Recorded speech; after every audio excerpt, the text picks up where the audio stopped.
প্রত্যেক বছরই অ্যাটেন্ড করতে পারছি, এর জন্য আমি নিজেকে ভীষণ লাকি মনে করেছি। যতদিন 5 বছর এইটা চলতে থাকে রিউনিয়নটা, আর তার জন্য মানুষ থাকবে, অমিতাভ থাকবে, তরুণ থাকবে, এরা ক্লান্তিহীন সৈনিক। এদের সুস্থতা কামনা করি, প্রত্যেকের সুস্থতা কামনা করি, কিন্তু এরা যেন এনার্জেটিক থাকে। আরেকটা ব্যাপার, আমি মুহূর্তে যে স্কুলে আছি, একটি স্কুলের অ্যাসিস্ট্যান্ট মাস্টারমশাই হিসেবে আছি, কিন্তু যখনই বলি আমি পাটনা স্কুলের ছাত্র, তখন আমি একটা আলাদা অনার পাই। আমি অন্যরকম ভাবে, ও আপনি পাটনা স্কুলের ছাত্র, এই অনারটা আমাদেরকে ভিতরে ভিতরে অন্যরকম ভাবে মোটিভেট করে, অন্তত আমার।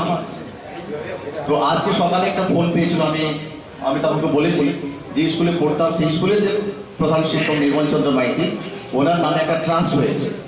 আমি সেই ট্রাস্টের মেম্বার এখন। আগামী 31শে ডিসেম্বর ওনার এই খুব বড় একটা ডাইমেনশনে একটা বার্থডে সেলিব্রেট করা হয়।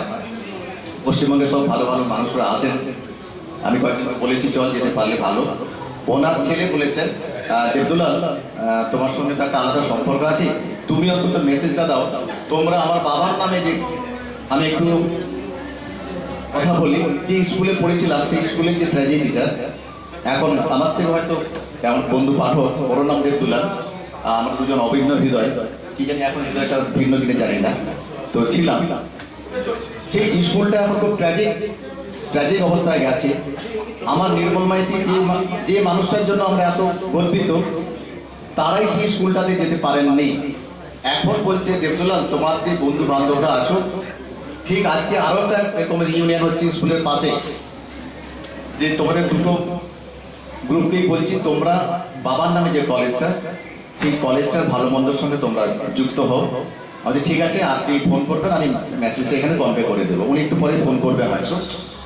তো যাই হোক, আমাদের প্রত্যেকের হৃদয়ে কিন্তু এসএস পাটনাটা যেন লেখা আছে, তাই তো? সেটা আরো গভীর থাক, পাটনার প্রতি আমাদের দুর্বলতা আরো বাড়ো, আর পরস্পরের দুর্বলতাটা আরো গভীরতর হোক। অনেক শুভেচ্ছা, ভালোবাসা রইল, ধন্যবাদ।